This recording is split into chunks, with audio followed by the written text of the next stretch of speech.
went to D.C. in '88, and bikers weren't necessarily welcome in the halls of Congress, and now they are. What's really beautiful about the whole thing is that we really strongly encourage activists to come to Washington, D.C. to lobby their members of Congress in person. And when that happens, we will, as MRF, we will actually go to the meetings with them. Our Vice President of Government Relations, Tom Wyld, will accompany these folks to the meetings. And that's really wonderful because a legislator, when they're talking to a constituent, somebody from their home state, that establishes a good rapport, and a couple of things happen. The people on the state level let the legislator know. If an issue comes up and the MRF is talking to you about it, it's the same as if you were talking to us. So basically, the legislator comes to understand that in motorcyclist rights, we're a team. This is a political leadership conference. This is vitally important for people to understand, whether you're a motorcyclist rights activist or not. Once you understand the issue, you become involved. And once you understand what we have to offer at the MRF, you join the MRF because we're the leaders.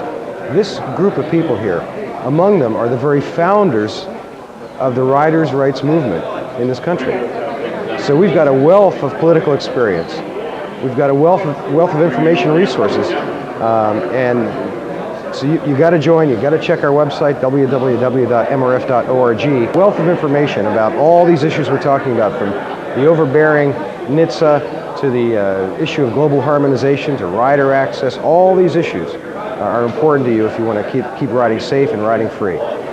If you are a rider and are not involved in the motorcyclist rights and safety movement, you're not riding safe, because there are government bureaucrats around the globe who are eager to modify this motorcycle we're standing next to right here in the name of safety and make it less safe for you.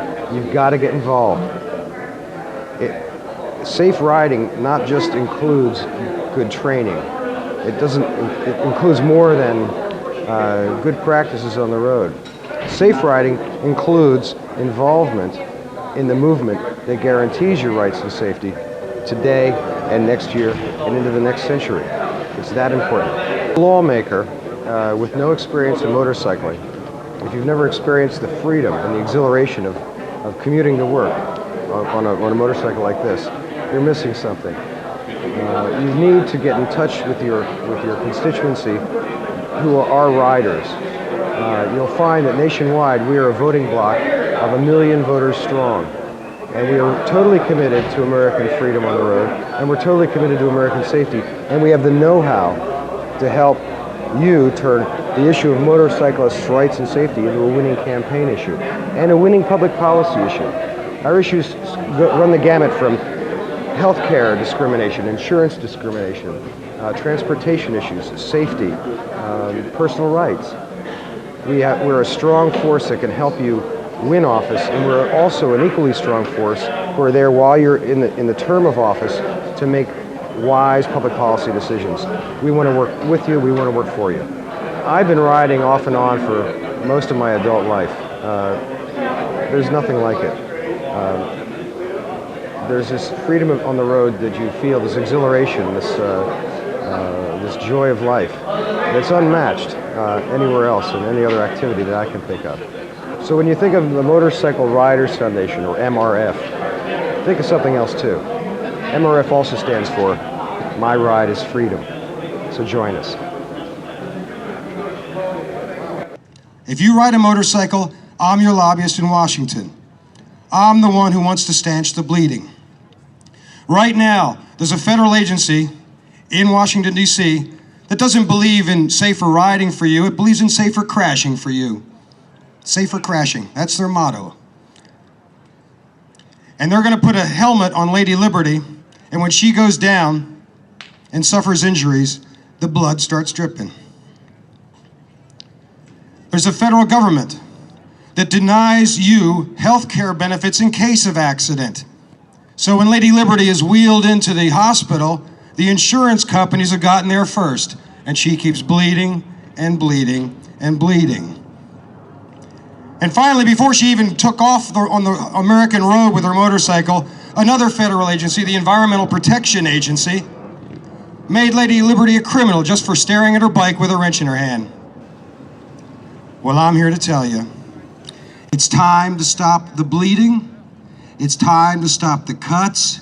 It's time to stop the pricks. It's absolutely tragic in America when a rider can ride home from work sober, clean and sober, and get hit by a drunk driver who's employed by the same company. And let's say he hits his head on the dashboard. He gets stitches and that's covered, but the clean and sober rider is not covered. That's a tragedy, that's wrong, and we're going to fix it. Pledge allegiance. Pledge allegiance to the flag of the United States of America and to the republic for which it stands, one nation, under God, indivisible, with liberty and justice for all. Now I'd like a moment of silence.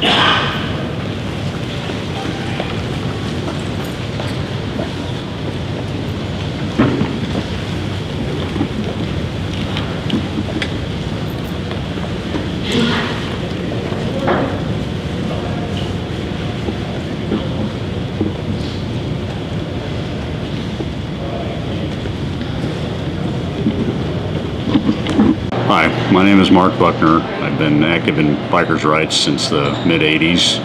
I am a former state coordinator for Beta, Colorado. I'm also a former vice president and then president of the Motorcycle Riders Foundation. I was the president from 1994 to 2000. A lot of very talented people, and we need to just find dedicated people who have passion and belief in what we're doing, who really want to do everything they can to help motorcycling and keep protecting us from the people who would take our lifestyle away from us.